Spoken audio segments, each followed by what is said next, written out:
saya Ayu, saya dari Puskesmas Oipoi, saya adalah pemegang program PTM. Oke. Wih, saya hari ini kader-kader saya semuanya bapak-bapak ya, ternyata.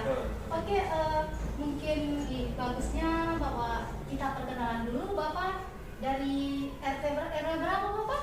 Saya dari RT 1 RW 1. Oke, Bapak nama siapa? Nama saya Diki.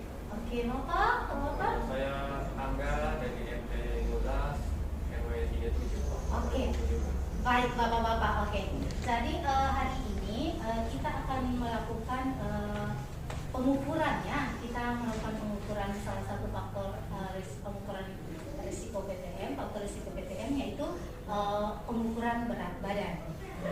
Di sini setelah diharapkan ya, setelah kita melakukan pengukuran pelatihan ini, bapak-bapak bisa mampu melakukan pengukuran berat badan dengan baik dan benar. Gitu.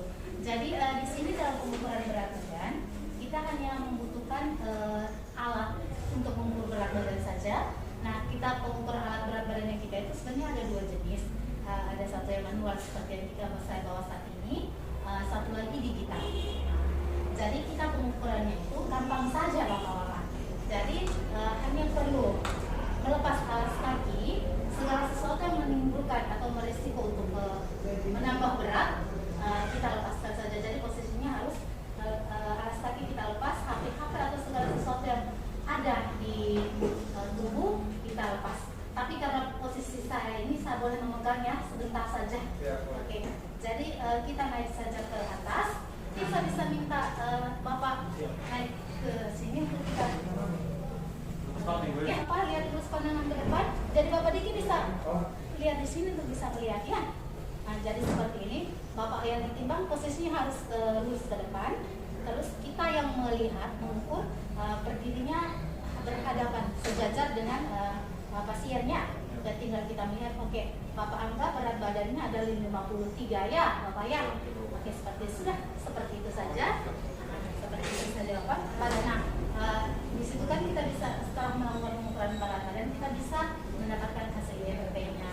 Itu akan menentukan seorang dikategorikan sebagai derita penyakit tidak menular atau tidak, seperti itu Bapak.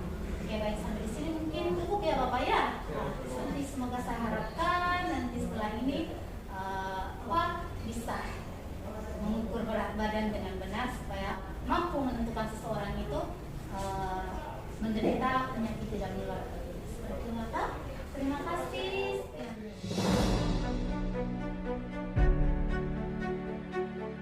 Bapak Ibu semua, sangat cinta ya hari ini. Perkenalkan, saya Dr. Angga. Saya datang ke sini mengumpulkan ibu-ibu semua, bapak-bapak semua untuk sama-sama saya mengajarkan bagaimana caranya ukur tekanan darah. Jadi pertemuan kita ini tujuannya supaya nanti bapak ibu di posyandu, di rumah bisa ukur orang punya tekanan darah, baik itu tetangga kah, keluarga sendiri, kita supaya bisa tahu itu mereka darah tinggi atau tidak. Ya. Untuk mengukur tekanan darah kita butuhkan alat. Ada dua alat tensi, tapi yang saya bawa ini yang digital, ini gampang sekali pengaplikasian, tidak usah macam-macam. Tinggal ibu butuh baterai, ini ada baterai di dalam, pastikan baterainya berfungsi. Kemudian biasanya kalau baru beli itu, ini sama ininya tuh, manset, ini namanya manset, ini yang digitalnya terpisah, jadi ibu harus pasang. Nah, pasang seperti ini, ya, dipasang. Kemudian mungkin salah satu ada yang mau ini saya tensi, jadi coba, baik Bapak Diki. Ya, oke. Nanti sebelum kita tensi, pastikan pasien ini posisinya tenang, tidak sedang capek, tidak habis jalan-jalan. Jadi dia istirahat betul, supaya tensinya tidak salah. Nanti sebelum ditensi, manset ini harus nempel di kulitnya. Jadi kalau lengannya panjang atau dia pakai jaket, kalau bisa dibuka. Ya. Posisi duduknya juga harus tegak, ya, tidak boleh sambil tiduran, tidak boleh miring kiri, miring kanan. Pasangnya yang benar, selangnya mengarah ke bawah, ya. Mengarah ke bawah. Kemudian tadi kan kita sudah pasang baterai, sudah pastikan dia menyala. Oke, sudah kita pastikan alat yang saya jadi, kita langsung tekan tombol start ya. Tak, ya. Nanti tunggu aja. Ini sekitar berapa detik begitu, dia mau sampai. Nanti kan stok pasien kalau akan sedikit rasa kram di lengannya, biar tidak takut ya. Terus sambil waktu tensi itu pasiennya jangan gerak, jangan ngobrol ya, diam-diam saja. Setelah kita menunggu hasilnya sudah keluar ya, Bapak Diki bisa lihat dengan seksama, pasien juga bisa lihat kalau kayak begini. Jadi tensinya 121/8/2, artinya normal. Betul sekali Bapak. Kalau tinggi artinya dia di atas 140, bawahnya 90 ya. Untuk pengukuran ada pertanyaan? Jelas? Jelas. Mau coba mungkin Ibu Ayu? Boleh.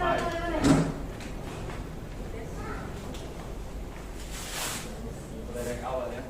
Sudah Ibu. 110/90. Oh, luar biasa, normal ya. Baik. Terima kasih Ibu Ayu dan Bapak Diki atas semangatnya mengikuti pelatihan ini. Dan nanti harapan saya Bapak Ibu kembali ke Posyandu sudah bisa tensi, tidak takut lagi ya. Siap. Selamat siang, terima kasih. Sampai ketemu. Pagi Bapak Ibu sekalian. Selamat pagi Bapak. Bagaimana keadaannya hari ini? Sehat-sehat kan? Sehat, sekali. Bapak. Baik, sudah. Ya. Terima kasih untuk Bapak Ibu yang telah hadir. Perkenalkan, nama saya Diki dari Puskesmas Kepuri, saya Promkes. Saya akan membawakan materi tentang edukasi PTM, lebih khususnya tentang bahaya merokok. Saya boleh ya? Boleh. Mau jelaskan sedikit apa itu rokok ya Bapak Ibu ya. Mungkin hari-hari sudah lihat, tapi saya akan jelaskan kembali. Jadi rokok itu sendiri itu gulungan yang dari tembakau dan digunakannya itu dibakar dan dihisap. Ya, rokok sendiri itu banyak mengandung zat-zat kimia. Ya, yang paling berbahaya itu ada nikotin, ini ada tar, dan juga dia bisa menimbulkan ini karbon monoksida. Ya, jadi zat-zat kimia itu sangat berbahaya bagi kesehatan Bapak Ibu sekalian, baik kesehatan baik yang merokok maupun yang tidak merokok. Yang merokok itu disebut dengan perokok aktif, sedangkan yang kita yang tidak merokok ini tapi menghirup udara asap rokok itu disebut dengan rokok pasif. Dan itu keduanya itu bisa terkena masalah kesehatan, lebih khususnya tentang penyakit tidak menular ini. Bahaya merokok itu sangat banyak, bisa terjadi kanker, bisa terjadi hipertensi. Jadi kalau tidak dikendalikan dengan baik maka itu bisa menimbulkan masalah kesehatan di kemudian hari. Karena kalau sudah kecanduan rokok Bapak Ibu itu susah untuk berhenti, makanya bisa bertahun-tahun Bapak Ibu sekalian melihat ada perokok yang sehari-harinya itu menghisap rokok sampai berbatang-batang berbungkus-bungkus. Di sini jelas Bapak Ibu atau ada yang mau ditanyakan? Ada Bapak saya mau tanya. Ya, kemana Ibu? Silakan. Ini di rumah nih kan banyak ini laki-laki dong merokok. Oh begitu. Ya. Nah, ada ibu hamil itu di rumah. Oh. Kira-kira masalah kosong untuk ibu hamil atau untuk anak di dalam. Oke, terima kasih pertanyaan yang sangat bagus Ibu Ayu.